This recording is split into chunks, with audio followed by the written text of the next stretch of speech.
Kagulat World. Bukas titigil ang mundo para sa isang grudge match na hindi inaasahan ng marami. Isang linggo matapos ang nakakanginig na enkwentro sa New Zealand, muling magtatapat ang ating tennis queen na si Alex Ala at ang Croatian Olympic silver medalist na si Donna Vekic sa Kooyong Classic 2026 sa Melbourne. Pero bakit ba ito tinatawag na rematch of the century? Dahil sariwa pa ang sugat ni Vekic matapos siyang ipahiya ni Alex sa first round ng ASB Classic.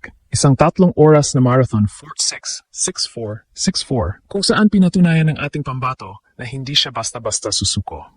Ngayon, sa teritoryo ng Australia, asahan ng isang bloodbath dahil tiyak na gaganti ang dating world number 17. Heto ang tunay na pasabog, mga Kagulat World. Si Alex Ala ay papasok sa laban na ito hindi na bilang rising star, kundi bilang world number 49. Sa unang pagkakataon sa kasaysayan, bit-bit ni Alex ang kanyang career high ranking na nagpatahimik sa mga kritiko sa buong WTA Tour. At habang si Vekic ay nakikipaglaban para sa kanyang dangal, si Alex naman ay ginagamit ang laban na ito bilang kanyang final execution bago ang dambuhalang Australian Open main draw sa January 18th. Ibig sabihin, ang labang ito bukas ay hindi lang exhibition. Ito ay psychological warfare. Bakit ko sinabing may bibiktimahin na naman?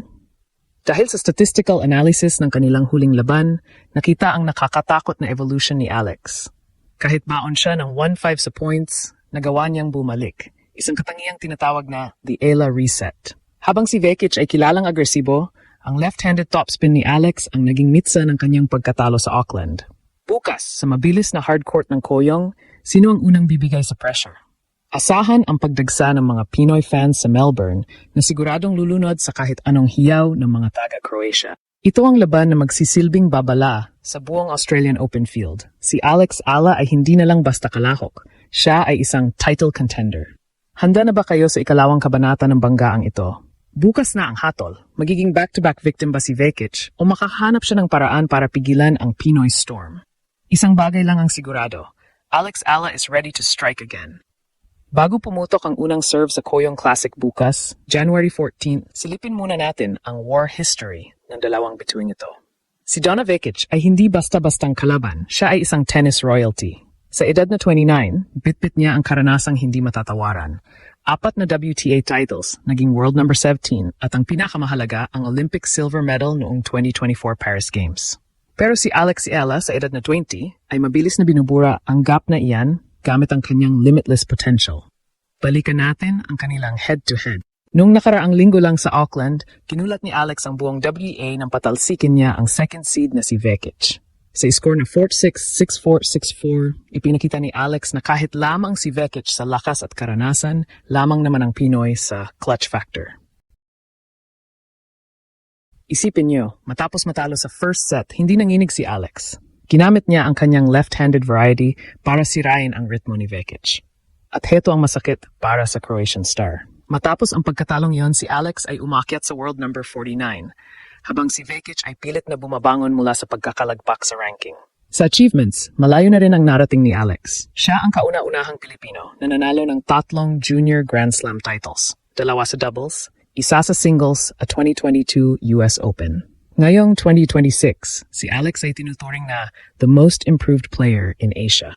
Kung ikukumpara kay Vekic na may flat-hitting style o mabilis at diretsong mga palo, si Alex naman ay may modern tactical style. Mas marunong si Alex gumamit ng anggulo at mas matindi ang kanyang depensa sa baseline. Heto ang fearless forecast ko, mga Kagulat Word. Alex Ala will win again. Bakit? Narito ang mga dahilan. Psychological edge. Si Vekic ang nasa ilalim ng pressure. Matapos matalo sa isang underdog noong isang linggo, may takot na siya sa bawat palo ni Alex. Surface matchup.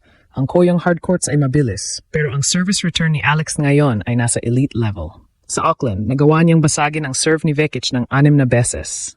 Momentum. Si Alex ay nasa peak ng kanyang kumpiyansa matapos pumasok sa top 50. Si Vekic naman ay halatang naghahanap pa ng porma. Ang rematch na ito bukas ay hindi lang para sa exhibition trophy. Ito ay para sa Grand Slam statement. Kung muling matatalo ni Alex ang isang Olympic medalist, ito ang magiging pinakamalinaw na senyales na si Alex ay handa ng sumabog sa Australian Open main draw.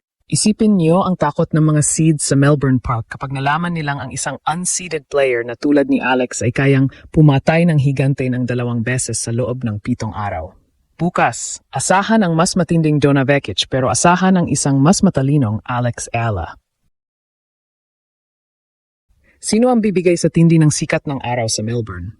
At sino ang magtataas ng raketa bilang tunay na reyna ng kuyong? Bakit nga ba life or death ang turing ng marami sa rematch na ito bukas? Simple lang, ito ang huling pagsubok ni Alex Ala bago siya pumasok sa main draw ng Australian Open 2026 sa January 18.